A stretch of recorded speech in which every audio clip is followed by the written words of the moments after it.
Good evening, and thank you for joining us tonight as we discuss a very important topic of State Question 814, which will be on your November 3rd ballot for the general election. We are excited to have a special guest with us tonight to share information about that topic. But first, we want to give a few introductions. First, for Alpha Kappa Alpha, we have Mrs. Maggie Ann Green, who is the Beta Sigma Omega chapter chairman, and she represents on the committee. In the background, we have Ms. Marion Logan, who is the president of Alpha Upsilon, Omega, and Langston. And we also have chapters from Oklahoma City, Tulsa, Stillwater, Lawton, Okmulgee, Broken Arrow, as well as several college campuses who are joining us tonight. And now I'll turn it over to Mr. Jason Johnson. I'm sorry, Mr. Kendrick Adams for his introduction. Hey, good evening, everyone. I want to give a quick introduction to the Alpha Brothers that we have on the call today.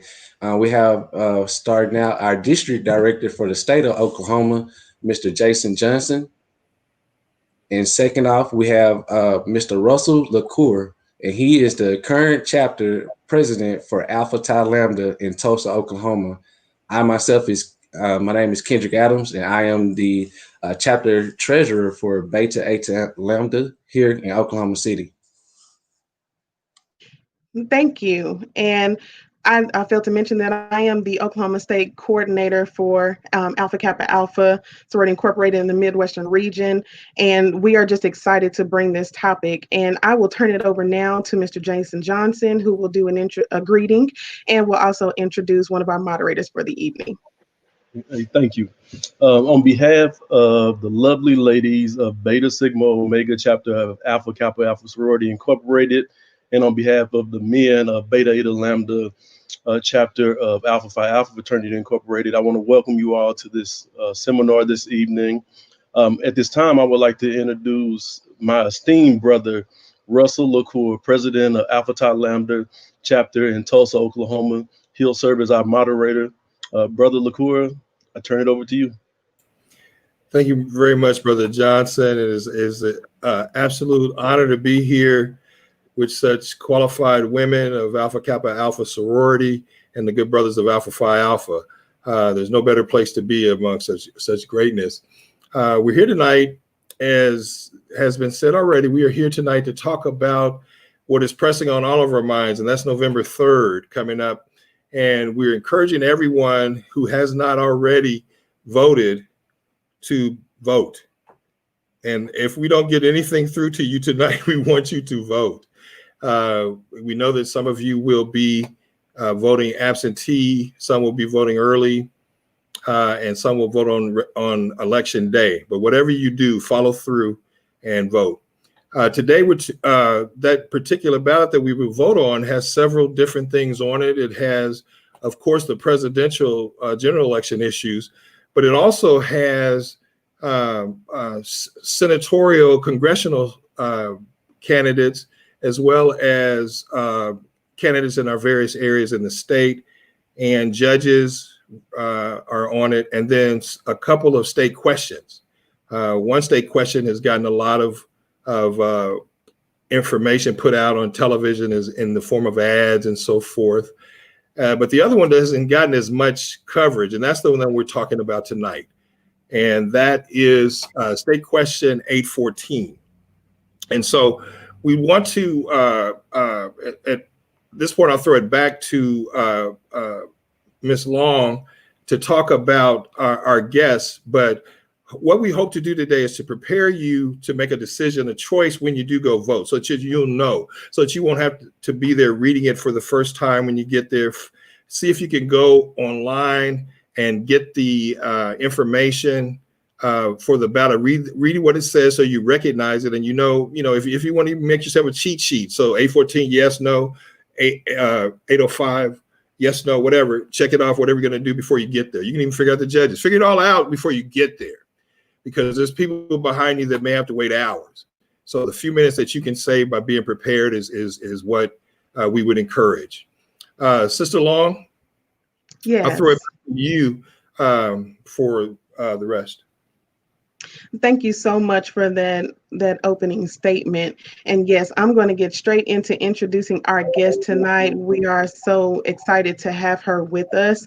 We have with us retired state senator Angela Monson. Now, she has an extensive background, and of course, I won't read the entire bio, but I'm just going to highlight a couple of things. Angela Monson has been engaged in activities related to healthcare policy for more than 35 years. She was elected to the Oklahoma House of Representatives in November of 1990, and then from there, she was elected to the Oklahoma State Senate in 1993 and served until November of 2005. She wears a lot of hats. She is on a lot of boards. She has extensive background knowledge in the topic that we're going to discuss tonight. Just a little bit about her education. She's a graduate of Douglas High School. She received a bachelor's from Oklahoma City University and a master's in public administration from the University of Oklahoma. And she's currently working for the Oklahoma Policy Institute. And so we are just thrilled to have her with us today, and we are going to bring her on now. We introduce to you former Senator Angela Monson. Good evening. Thank you, Angela. From one Angela to another. Thank you, Russell. All you alphas out there and all you AKA sisters out there, thank you for this wonderful opportunity. Russell hit the nail right on the head when he said November 3rd is an important day for us to vote. And it really is important. We should be prepared.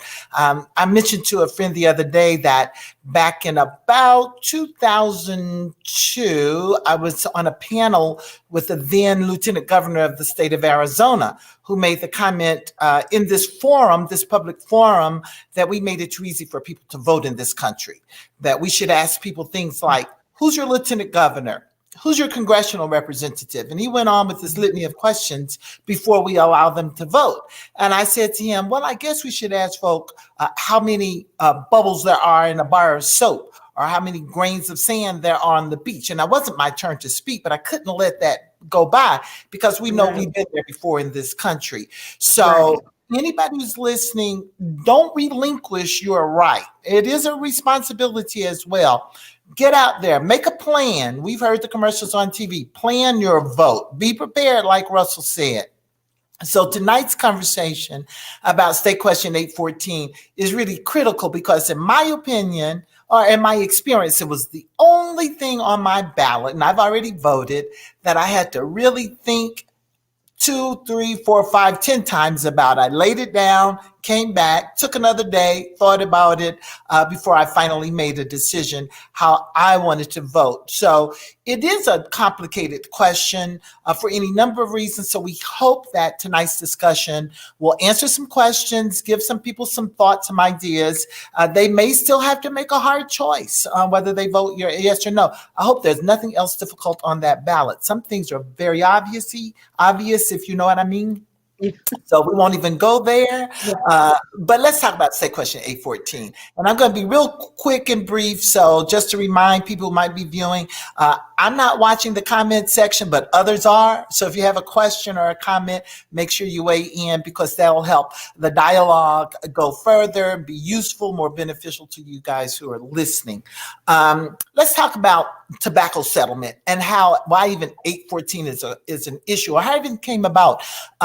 In about 1998, actually way before 1998, states had fought with tobacco companies for years about the cost and the expense to state Medicaid programs, then public hospitals, all kinds of other health-related issues that came about as a result of usage of tobacco products. So states were suing tobacco companies independently, individually, and at some point in the mid-1990s, states decided to get together.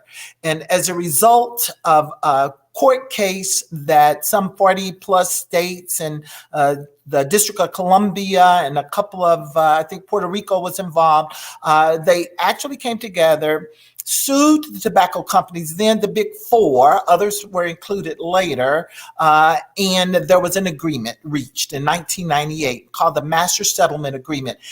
At that time, I was chairperson of the National Conference of State Legislatures Health Committee. And as as the health representative of state legislatures, I got a chance to weigh in on the master settlement agreement.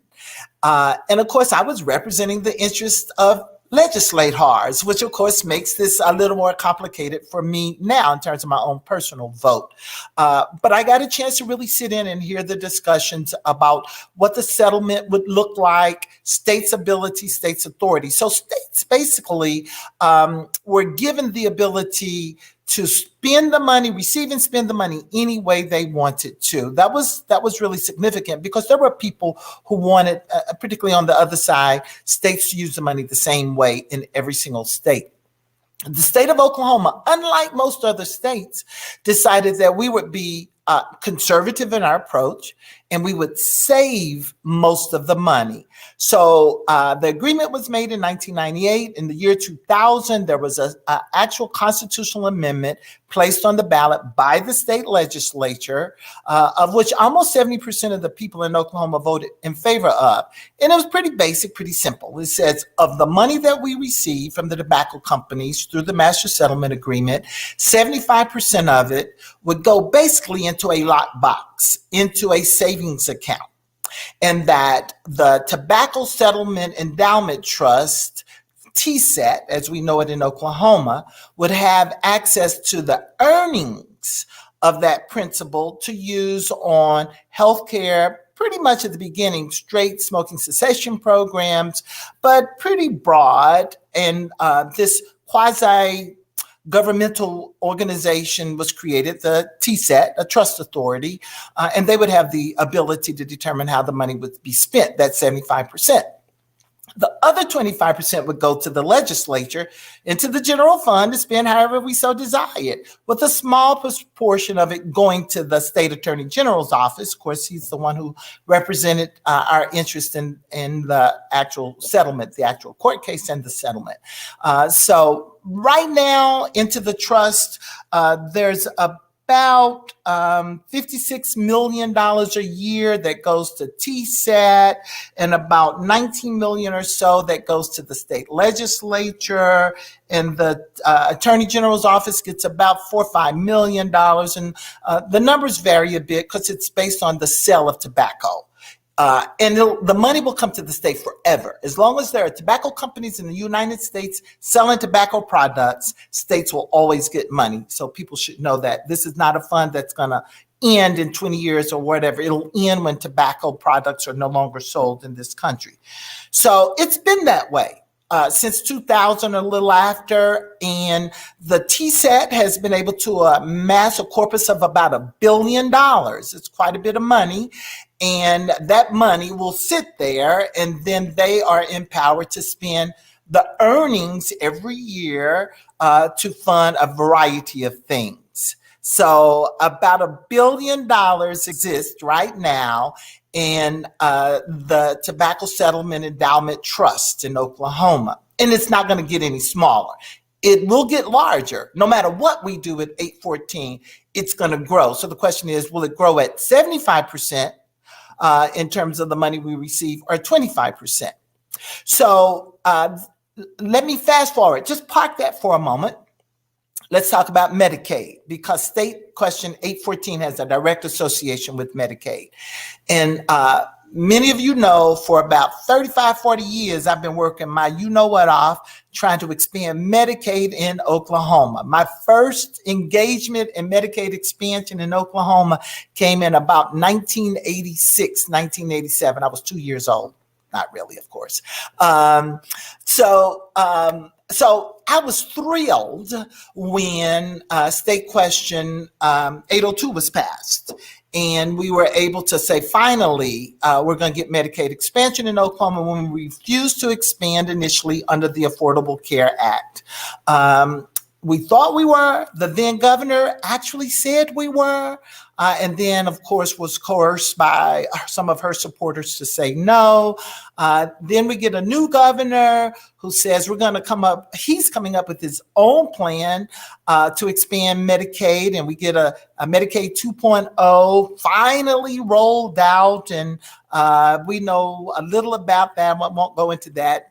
Suffice it to say, it was not the expansion that many of us advocates had hoped for.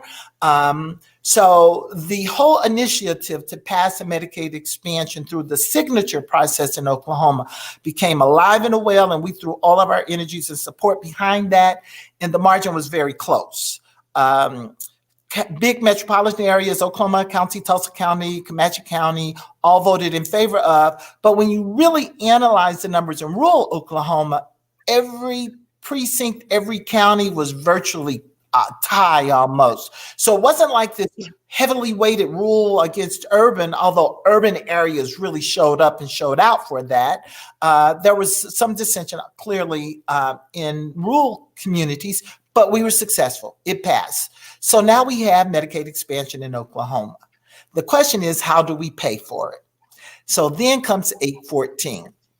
The governor, as some of you might know, decided to veto his own legislation at the end of session to do his Medicaid expansion 2.0, which, as it all turned out, would have been great initially because it would have done the Affordable Care Act expansion for 1 year. And the funding mechanism was in place through agreed upon with the hospital association and other providers to actually pay the state's match. Under the Affordable Care Act, the state pays 10%. The federal government pays 90%. Well, I think the governor just got really pissed, if I can use that phrase, and decided to veto his proposal, and the funding source went away. And the legislature decided we have to do something to try to, in their minds, get money to fund this Medicaid expansion that they didn't know was going to happen, but anticipated would happen because State Question 802 didn't pass till June. So they did. And they did a referendum, 814, a state question. So now voters can vote on how to pay for some Medicaid expansion. That's not exactly, though, what the state question says. The state question says, please allow us, the state legislature, to now have 75% of the tobacco settlement money, no longer just 25%. We'll give the TSAT, the other 25%, will basically hold the Attorney General's office harmless. And if you give us the 75%, we're going to use it for Medicaid. And that's what the state question says. We're going to use it for Medicaid. But it doesn't say that you have to continue your expenditures for Medicaid as there are. So the question is pretty basic. It says we're going to change the slicing of the tobacco settlement trust money. We're going to give the largest portion now to the state legislature. They'll have to spend it on Medicaid, the state question says. This has to be done through a state question because the lockbox as so designed now is constitutional. So we're really changing the state constitution. Remember that it's not a law that our representatives can come back and change next year. It's a constitutional change. So we're saying now we have to give the legislature these resources. Now, let's get to pros and cons real quick. Yeah. So that's the backstory. And I could go on, but the real thing is, do we trust the legislature? That's, for me, that was the hardest question in mind. The bill says they have to spend it for Medicaid. I'm sorry, state question says we have to spend it for Medicaid, but it doesn't mean that they cannot take their current expenditure for Medicaid, use them for something else, and basically supplant or replace current expenditures with the TSET money. And that's not enough. TSET money is going to only generate the state legislature about $56 million a year. The expansion, 56 to 60 million a year. The expansion is 150 million a year, depending on a whole bunch of factors. And the current Medicaid program for state expenditures is over $1 billion a year. So we're not talking about a heck of a lot of money, but we are talking about enough money to cover most of the cost for the expansion. Now, will they do that? That's up to them next year. We hope that they would not replace current state funds with the TSET money, because then we're in the same place that we've always been. One thing is for certain. Medicaid will be expanded. It is constitutional. The Affordable Care Act will be put in place next July 2021. The real deal is, how are we as a state going to pay for that? Now, the advocates, let me start with the opponents for State Question 814 say we should just pay for it like we've been paying for it. The hospitals are willing to come to the table. We need to just come up with $100 million or so. We can change our tax structure. In Oklahoma, see if I can get this number right, the lowest 20% of wage earners in our state pay double the amount in state taxes as the top 1% of wage earners. So many people will say, we just need to get rid of some of those tax cuts that we put in place over a period of years for the highest wage earners will generate revenue. Well, raising taxes in Oklahoma is really hard because of another state constitutional amendment. We won't go there, but it takes a super majority in the legislature to do so. But there are arguments. The opponents say, we don't need to fund this through TSET. In fact, we need all the TSET money we can get right now to reduce the utilization of tobacco products in this state, to do other research, to provide other health-related programs, because some money still has to be spent for health-related programs. And they think, the opponents say, it's horrendous that we would take money away from one book of healthcare business of sorts simply to give it to another. And it pits a fight between healthcare providers and healthcare advocates. And it has done that for sure. I've seen it in our advocacy community. The people who support this state question are, including the governor, some ultra-conservative think tanks, at least one located in Oklahoma City on Northeast 13th Street, who think this makes sense. This is a revenue source, they say. TSET's got plenty of money. $1 billion principal in the corpus, whatever you call it. They'll continue to get money. Just spending the interest, roughly $100 million a year, is plenty for their projects. We need this money to expand Medicaid that, truth be told, we really didn't want to expand in the first place. So, part of my mind says, these guys want to spend this money for Medicaid expansion, but they never really wanted to do Medicaid expansion in the first place. So, are they really honest and true in their desires? So, you can just park that and think about it what you want. So those are kind of the arguments. Those other folk, there are other people who support this who said, we just don't want to pit education against healthcare, against roads and bridges folk. We just, any revenue source that we have. And that's a fact. Oklahoma is going to be short. There is a budget shortage looming large for next session. So we will have less money to spend, we, the legislature, than last year. So is it worth then identifying this new revenue source through something we have to do, expand Medicaid to provide health coverage for folk like my 33-year-old boy who has epilepsy, who is uninsured, who struggles every month to pay for his meds? Or should we just say, you know what? Leave TSET money where it is. Let's figure out how to come up with this whole extra $100 and $150 million. By hook or crook, we're going to do it. If this was a legislature that I thought would do the right thing in terms of our tax structure, I would say leave TSET money where it is. If this was a legislature I thought would be smart about how to generate revenue, I'd say leave TSET where it is. If this was a legislature who I thought would do the right thing with TSET money and use it not to supplant, but to add to our Medicaid money, I would say, hey, vote yes. Let's do this deal. It's a smart way to use some revenue coming into the state for the right thing. So I made both arguments on both sides, and you have to decide.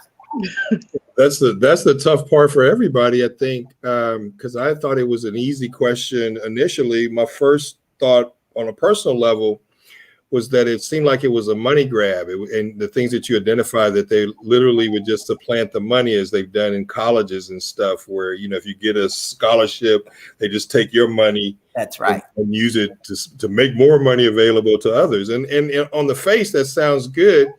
But as a voter, how can we be assured, what's the guarantee that they will come back and keep supporting Medicaid as needed? Because Yeah. There is no guarantee. There is no guarantee that they will use the money. Now, there is a guarantee constitutionally that Medicaid will be expanded. Let me complicate this just a little bit more, because the governor has already required, mandated, instructed the Oklahoma Healthcare Authority, our Medicaid agency, to issue a request for a proposal to put Medicaid beneficiaries in a managed care program. So it's kind of like a PPO, but maybe not. Not sure what that's going to look like. We did managed care, and I was an advocate, and I'll be honest about this. In 1991, 1992, 1993, we wrote the legislation, authored the legislation then to try Medicaid managed care.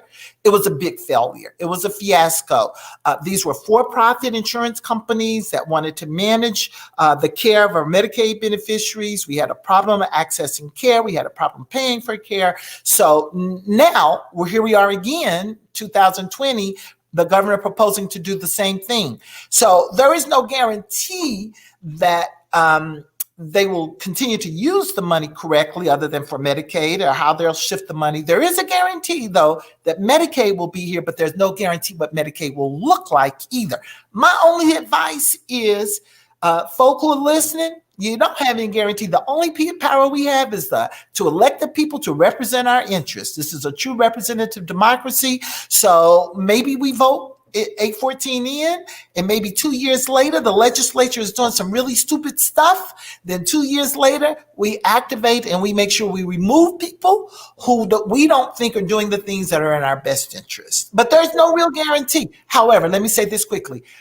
We do have voices in between. Show up at the Capitol. There'll be people who are working hard. I hope your sororities and fraternities are among them. I got some opportunities I'd like to talk to you about right now. But working hard, bring all your members. You guys have that day at the Capitol. The AKA and the brothers have their days at the Capitol. Don't make it just one day. When these issues come up, make sure that your legislators all across the state, there are people listening, understand that you don't want them to use these monies to supplant current Medicaid expenditures. You want them to do the right thing with these funds. Watch them. You know, as the kids do, we see you. Make sure you see, they know you see them. Right. And my follow up to that was about the fact that we have people who are, as you said, running for office right now, who may decide that they want to take the top off of Medicaid, which is the Affordable Care Act. If that situation occurs and they quote unquote win, then what happens? Because then you see what I'm saying? What happens at the state level at that point? Actually, we're probably in a better place than other states. And you're right in terms of Supreme Court nominees and what happens. That's why representation is so important at all levels. Elections have consequences. If we were to lose ACA, and it's really the Patient Protection Affordable Care Act, then because our requirements are constitutional, the expansion of Medicaid in Oklahoma is constitutional, it stays. So that's a good thing but other states who just passed laws, made it statutory, ACA goes away, the money goes away. If ACA goes away, the 90% in federal sharing goes away. That was one of the arguments people were making against it. But you know what? If the Supreme Court rules that ACA is unconstitutional because of the individual mandate, and that's what this whole court case rests on, then I think Congress, particularly if we do our part this year, will come back and reintroduce legislation to make ACA better and stronger. I'm saying that not just because I'm hopeful, but I really do think that will occur. And some of the Republicans who were not in favor of ACA have, during this election cycle, gone on record that they don't want to do away with certain things. So we got to hold their feet to the fire. Absolutely. Wow, that is some great information. I appreciate you providing so much background and insight on that. We have a question from our audience. So it says that the last paragraph of the ballot language restricts the use of the legislative fund. However, it doesn't clearly say that the funds will or must be used for expansion of Medicaid, Oklahoma's Medicaid program. It It doesn't. requires money from the fund to be used to get matching funds from the federal government. Many voters are concerned that if matching funds are not obtained, the legislature could use that as a reason for limited expansion. Do you Well, have any comment it on says that? matching funds for the Medicaid program. The entire Medicaid program, not just the expansion, requires Medicaid funds. I don't think the state question references the expansion. It references only Medicaid and matching funds. I'm trying to get the text of the measure real quick. Yes, federal matching funds for Oklahoma's Medicaid program. Doesn't refer to the expansion. That's what allows the supplementation of these funds because it's just Medicaid generic. The Medicaid program, as structured under federal law, is a matching program. So the state will always have a match required. It may not just be for the expansion population, which now is 10%. Oklahoma's match rate for the general population is somewhere, I think, I'm guessing now, about 50, 55%. It used to be about 40, 40% state, 60% federal dollars. But as the state's economy, quote, has improved, our match rate has increased. So there will always be a match requirement for the Medicaid program because that's how the 1965 law that created Medicaid was written. And Congress is not going to change that. Okay. So the other side of that for me was about the class of people, if you will, the age range. We have Sooner Care in this state, which covers a certain group of people. And they talked about the expansion was to broaden the coverage in the 18 to, I think, 94-year-old range, if I'm not mistaken. 64. Well, Yeah, 64. Thank you. And so I'm trying to figure out, is that, and I almost know the answer before I ask it, going to be enough? I mean, it's just like there's. It's a good question, Russell. That's a great question. Let me just give a real primer on Medicaid. Medicaid is a federal state program. Under current law, as we stand in Oklahoma, you have to be categorical eligible first. You either have to be a dependent child under age 18, an adult with dependent children under 18 in your household, or you have to be disabled according to Social Security. So that means you have to be receiving a Social Security disability determination. Once you become categorically eligible first, then you meet your income test. And the income test for Oklahoma varies whether you're pregnant, whether you're a child. Children and pregnant women have the highest income eligibility. But let's say I'm a mom, I have dependent children in my household, they're eligible based on my income, which is about 130% of poverty, somewhere around there. But I'm not eligible because I, as a single mom, still have to meet and not pregnant, the lower income eligibility, which is right around the same amount you have to meet to be TANF. So under the expanded population, it takes away those rules in terms of families and income eligibility, but then it takes away all those other categorical rules. So no longer do you have to have dependent children in your house. No longer do you have to be disabled according to Social Security. You just have to meet those income eligibility tests, and there's still resource or asset tests that you'll have to meet. But it takes away all those categorical eligibility. So if you just can't afford health coverage, you can now, in essence, become a participant in the state's Medicaid program, which we call Sooner Care. Sooner Care and Medicaid words and terms are synonymous. You're on mute. Thanks. Yes, right. That mute button always gets up. It always gets us. I do. I'm sorry. Go ahead, Mr. LaCour. No, you go ahead. I received a question in the background that I want to ask, and I think it's a two-part question, maybe three. So it says, how has the tobacco settlement funds benefited the African American community?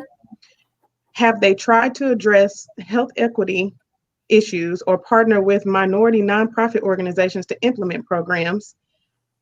And lastly, will spending the settlement funds on Medicaid benefit minority communities? Let me go back. Great question. Yes, I think spending, if it is truly spent on the Medicaid expansion population, of course will benefit. Black folk are among the highest percentage of uninsured individuals in the state of Oklahoma. Oklahoma still has one of the fourth or fifth highest total uninsurance rates of all states. And of course, African Americans are going to be disproportionately represented in that group because most of us get our health insurance through work.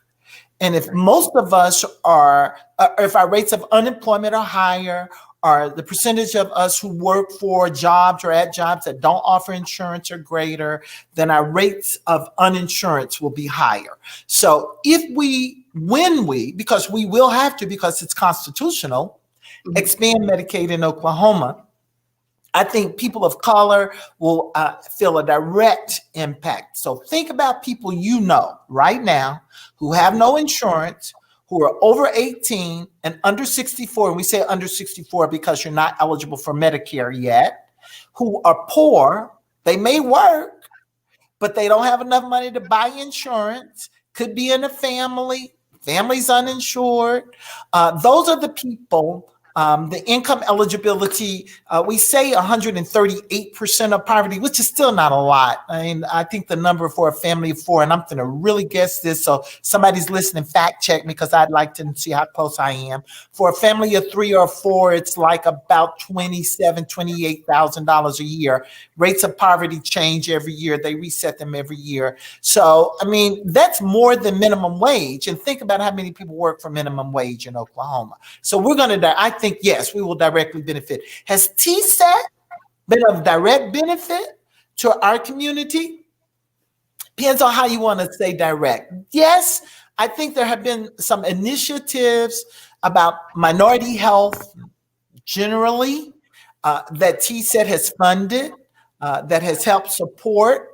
But the big bucks at TSET, this is public information, so if somebody really wants to know, just Google TSET, and it'll come up. The big chunk of the money, big pieces of money go for big research. OMRF, University of Oklahoma Health Sciences Center, Oklahoma State University Health Center, places that do big research on healthcare get big chunks of the money. They every year do grants and open up grants, smaller grants that people can apply for, organizations can apply for. If you look at the TSET webpage, you will probably see things that talk about diversity and inclusion, minority health. I'm not going to say it's a large percent of what they use their money for. Will we feel the whole? Will we feel a sense of loss if TSET only has 25% of the money to spend or to go in their corpus? Keep in mind, they spend the interest earnings. Okay. Probably not. I mean, that's just my guess. I didn't look at my crystal ball this morning. Russell, you're on mute. As we sit here thinking how to vote, and a lot of the questions that I generated early on before we started, you answered already, but I still am trying to figure out, the question that got me was a supplant, and I tried to use that example earlier, and the federal matching money you say is going to be what is still there for us. So it's like, I'm sitting here saying, well, maybe I can't take my vote back, but maybe I should have voted a different way. But I'm not sure. Well, join the club. Right. And you said the kind of money that we were talking about early on. I want to mention this again, just for people who may just have tuned in or something. You said we're talking about 100 to 150 million roughly in the expansion portion, but they go through they get $1 billion or got $1 billion. Did I get Let me re-explain. The corpus, the principal, the savings account of sorts, right, it's 1 billion. Is $1 billion. Right. Okay. Every year, TSET receives around 75 million to 100 million from the tobacco companies through the settlement agreement. And that's since the tobacco. Yes, that's the tobacco, et cetera, et cetera. Right? That's part of the and so every year we get 75 million to 100 million. Since 2000, a little later, when we opened our savings account, we've been able to save $1 million. The state question that created TSET basically said we could not spend any of the principal. We could only spend the interest. So we've been just stashing money. And for our first few years, no money got spent, really a very small amount, until it got big enough to begin to generate interest. And of course, as the market does well, it does better. As the market doesn't do well. But I take $1 billion in my savings account any old day. You know, I figure I could live off the interest earnings.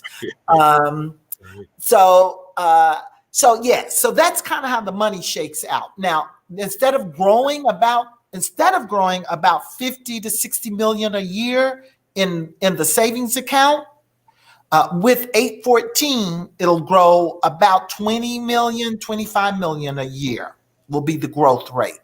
The rest of it, the legislature will spend on Medicaid, on matching money. But you're absolutely right, Russell, and your analogy was great about the scholarships. Are they going to use it to match money in the expanded population? Or are they simply going to use it to match money in current people who are currently covered through Medicaid, take those state dollars out and use them somewhere else? They're going to have to come up with some extra money regardless. And I think hospitals and other providers are willing to do that in good faith because they understand we just have to make sure our legislators act in good faith in our interest. And that seems to always be the problem, is because once you move money from one place to another, it never comes back to the other place. Hard. And I totally agree. And so that becomes where, I guess over time, it'll, I suppose you say it won't go away, but what if people stop smoking cigarettes or something? I don't know. Or vapes? Or whatever they call them. Are they vapors? Are vapes? Tobacco products? No. Yeah, they're not considered tobacco products. I don't think so. But you're right. My hope would be that tobacco products would go away. Right. Smoking, and it's true. The rate of smoking has gone down. That's why these numbers are variable. People in Oklahoma still smoke at much higher rates than the national average, but it's gone down. And I know a study I saw a few years ago. I'm going to give these sisters a shout out. There was one increasing category. This has been a few years ago, so I hope it's changed by now. Category demographic of folk whose numbers of utilization of tobacco products were increasing: Black females. So we have some work cut out for us. I just have to say that from a public health perspective, we need to know that. But you're right. If tobacco product goes away, quit using, there's nothing sold, our money goes away, but we still got $1 billion+ that's going to sit there. Who knows what the future will look like in terms of revenue? I gotta say this, and it's kind of where we started. This is a representative democracy. Tax dollars are our dollars. The government is not, and I've always said this, some external entity. It doesn't breathe, it doesn't bleed, it can't walk around. It is us. It is for us. It is by us. So we have an obligation, not just on State Question 814, but whatever happens as a result of 814, Medicaid is going to be expanded. Whatever happens, we have an obligation to put our 2 cents worth in, and I also like to say a quarter's worth, and make sure that our voices are heard to the people that represent us. And so many of us, I know about Oklahoma City, Russell, I don't know about Tulsa, but people live everywhere. So don't just call George Young, and just don't call because I say George because he's my state senator, or don't call just AJ Pittman, or don't just call your guys in Tulsa, Regina, and whomever else. If you live in a member's district and that member doesn't have the same melanin that you have, you can still call them. You vote for them, or even if you didn't vote for them, they represent you. And that's what makes this democracy work. And it only works when our voices are heard. So Russell, I don't have a clue how this is gonna 2 years from now, 3 years from now. All I can say if we as individuals organize and work collectively together with other people, it's kind of like what I'm doing with Oklahoma Policy and Together Oklahoma. If we work this together, we don't always agree either, but we can still work together and make sure that we hold our elected officials, the people who represent us, accountable for what they do and the decisions that they make. I don't know if I'll get a chance. So let me say this real quickly. This is why I hate term limits. You're somebody that we still need, and I appreciate the work that you're doing and to keep us abreast, because it's more than a notion. You know, you tell everybody to go register and you tell them to go vote, and then they get in the booth and they're going like, what is this? You know, and they don't really know. I mean, this is a complicated issue, and I'm second guessing my vote now myself. But at least I can go now with more, more information. If I haven't voted, I can go with more information now and come to a better decision, hopefully. But that's the thing that we sometimes forget, is that there are people that are looking for this advice. They're looking for someone to say, vote here, vote there. And I know that we're not partisan, but I certainly hope that we can continue to provide them the information so that they can make reasonable judgments. Factual information. We're not partisan. This is not a partisan issue. Right. And again, it doesn't matter, Russell, let me just take you and me both off the hook. There still will be work to be done. So again, I said it doesn't matter how 814 turns out. We still have work to do to make sure that people in Oklahoma get health care. It's affordable, it's accessible, it's high quality. We'll still have to work really hard to make sure that our legislators don't forget and that they see us. We are not invisible people. Absolutely. This is not just a Black folk issue. This is a human person issue. This is a human issue. It affects all of our families. And I guess that's why I've worked healthcare. The resume said, the bio said 35 years when I started counting. I guess it's more like 40 now. Yeah. Get a little older there, huh? I'll leave you. So yeah, we are all advocates in our own right. I know Senator Anastasia Pittman has been on. She's active AKA. And anybody who's held elective office before knows the value of the voice of people, the value of the people that they represent to show up and be heard. So let's not be shy. And I hope that I can come back and share with the fraternal organizations, the AKAs, and all the others. I'm not a Greek, so I love you all and support you all to share with you ways that you within your organizations can be empowered, because that's what we have to be, an empowered people. Absolutely. That's one of the questions that we had at the forefront, was how can we help advocate for other policy changes or issues? And after you answer that question, then I have another question that I'd like to ask.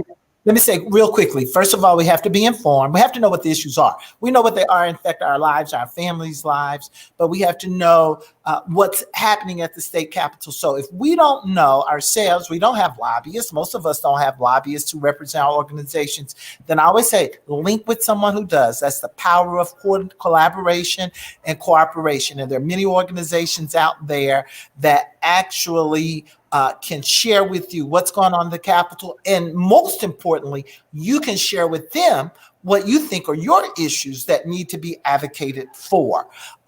So that's the first effort: linkage, collaboration, coordination, information. And then once you link, I guarantee you we're ready to teach and train.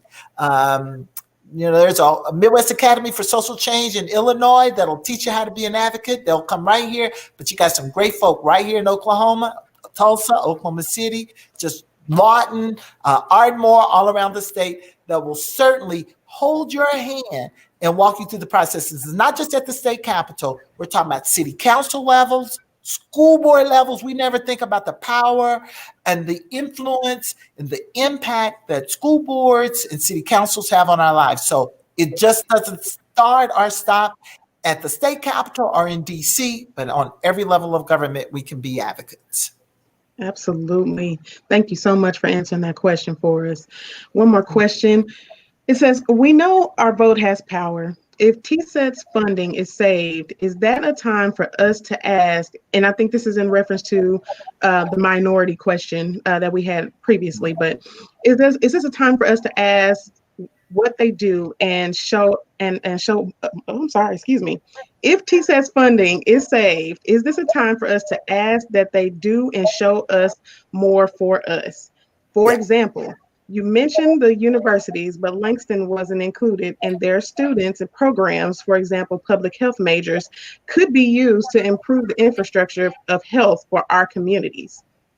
Absolutely right. Absolutely right. Yes, even if it passes, we still need to make sure that TSET distributes whatever funds that they have in a fair and equitable fashion. Now, TSET board members are appointed by the governor, and I'm almost sure, and I should have done a little more research so somebody can fact check me on this one, and have Senate confirmation.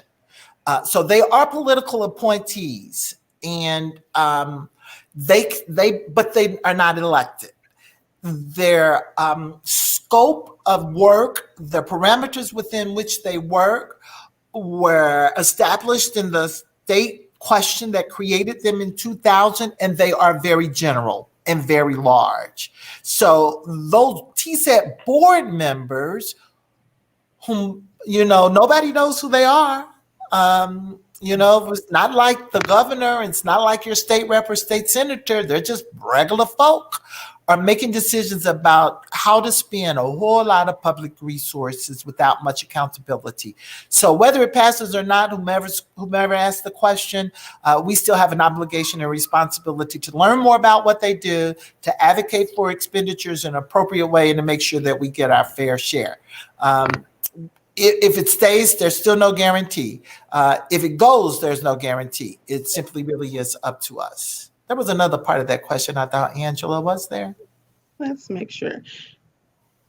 It was a question that popped up in the chat box that I saw. There was a funding There is another question. Do you feel that using the TSET fund would guarantee funding for Medicaid expansion without increasing taxes to the system? No, I cannot guarantee you either. I cannot guarantee you that it would fund the Medicaid expansion, because that's not what the state question says. Keep in mind, the state question that expanded Medicaid was an initiative petition. A whole bunch of us, 300,000 plus folk, signed our names and forced it on the ballot. This TSET question 814 was done by the state legislature. And let me also say this, in the Senate, not one Democrat supported the referendum, the resolution that put this on the ballot. And only in the House were there a few Democrats that voted for it. So it was a partisan fight. There were some Republicans who voted against it too. It's a partisan fight. So there's no guarantee. There's definitely no guarantee that it won't raise taxes. But let me just hasten to say, we don't raise taxes in Oklahoma anymore because it requires a 75% majority vote of both houses in the legislature to pass a tax increase. And the last time that I know there was a big tax increase that was passed was, some of you might remember this state question 1017. It was an education reform package back in 1990. It was the end of 89 because it was a special session. It didn't take long before, again, constitutional amendment, voters did this that limited the legislature's ability to raise taxes. So I don't know if we'll ever see. They try. They call them fees, and they raise a whole lot of fees on the back of people in the criminal justice system. They tried to raise the tobacco tax by calling it a fee a year or so ago. The court said, "Nah, that's a tax. Call it what you want." it's a tax. So no, they couldn't do that because it didn't get the required votes. So we're going to still need about $100 million or so to make sure that everybody who under the Constitution should be covered by Medicaid is covered by Medicaid. We just got to keep watching the legislature. I'd be happy to get some folk with Oklahoma Policy who do budget to come visit with your organizations, any organization. They will walk you through the process, help you, will connect you with Together Oklahoma. Those are grassroots folk and organizations that collectively come together and learn how to do some stuff. There's a question. I wanted to ask that question. Somebody said it's a Republican bill and they're voting no. No guarantee of funding Medicaid expansion without increasing taxes. There is a guarantee. Let me clear this up. Medicaid will be expanded. That's state question 802, past June 30th. It will be expanded. What we don't know is how we're going to pay for it. Absolutely. Well, we know. I got company. Hello, Abby. My 5-year-old grandbaby. You want to tell everybody to go vote? Go vote. All right. All right. Excellent. All right, guys. Well, we know we're running out of time. We told you right at about an hour, and we're about at that. Do you have any closing statements or any closing comments for us? One, vote, vote, vote. Like your life depended on it. It does. Elections have consequences. We're filling them this day. So once you finish voting, connect with some organization, whether it be Oklahoma Policy, Together Oklahoma, whomever, that's organized to collectively hold the people we elect to office. Or maybe we didn't elect them, but they still represent us. Let's hold them all accountable. Absolutely. Thank you so much for being with us. We really appreciate you taking the time to talk with us about this topic. I feel more informed, a little bit more comfortable about how I'm going to vote. And so we just thank you for spending this time with Alpha Kappa Alpha and Alpha Phi Alpha. And so we're going to get ready to close it out. Thank you, guys. I appreciate you. Russell, good to see you. Angela did a great job. Kendrick, all you guys behind the scenes. There's somebody in the studio. Jason, all you guys. I'm proud of you. Do this some more. Let old folk like me join you some more. And I'll encourage us all to get involved. Great, guys. Those of you who are still chatting in the screen, I'm just curious. Send us a chat. Just say Y for yes, N for no. I'm just curious how some of you might decide to vote. You heard it. Put it in the comments. How do you feel more informed? How are you going to vote? We're just saying that Senator Monson, I just want to say thank you so much on behalf of the Black Wall Street Alphas in Tulsa, of Alpha Tau Lambda. We really appreciate you participating in this statewide event. Again, I thank the Alpha Kappa Alphas ladies, the best of the best. What can I say? We thank you. We thank you for allowing us to participate. Brother Jason, I'm glad I'm not a Greek. I love you all. I love everyone too. We love you back. Okay, you guys, if you get some yeses or nos in that chat box, Angela, I'm just curious. Let me know. I hope I didn't confuse you guys out there listening, watching. I hope I did not confuse you. Pick a Y, pick a N. The key is make sure you vote. Make sure your voice is heard. Stop Addison. Halloween. Yes, all right. Purple band by your teeth. Thank you so much, Senator Monson. We love you. We appreciate you. And we're going to look forward to advocating with you some more on other issues statewide. So stay tuned because we're active statewide. And that's the reason why we selected you for this panel discussion tonight. All right, guys. Yes or no? I love you the same because, I could vote it either way. I did this. I closed my eyes and did this. No, I didn't. That's kind of how we did have a question about how you voted, but we've already discussed that. All I can say was hard. It was hard. So, but I did vote. I finally had to say yes or no, and there was no in between. So figure it out. Be proud of your vote. Don't second guess yourself. Just know that this is not the end of the journey. It really is just the beginning. Absolutely. Well, thank you so much, and we're gonna close it out with a couple of closing comments. Thank you so much for joining us. Oh, Oh, she and got now, out. But I want to thank Senator Monson again for joining us and giving us those words. Ladies, I want to thank you for partnering with us. Brothers, I want to thank you for the work that you've done and helping put this on. For the people that are watching, I hope that you really enjoyed it and it was very thorough and provided some information that you needed. Three things I hope that you take away from this is number one, organize. Number two, vote. And number three, after you vote, hold our elected officials accountable because elections do have consequences. So thank you all for joining us. We Right. really appreciate your time and turn to the debate.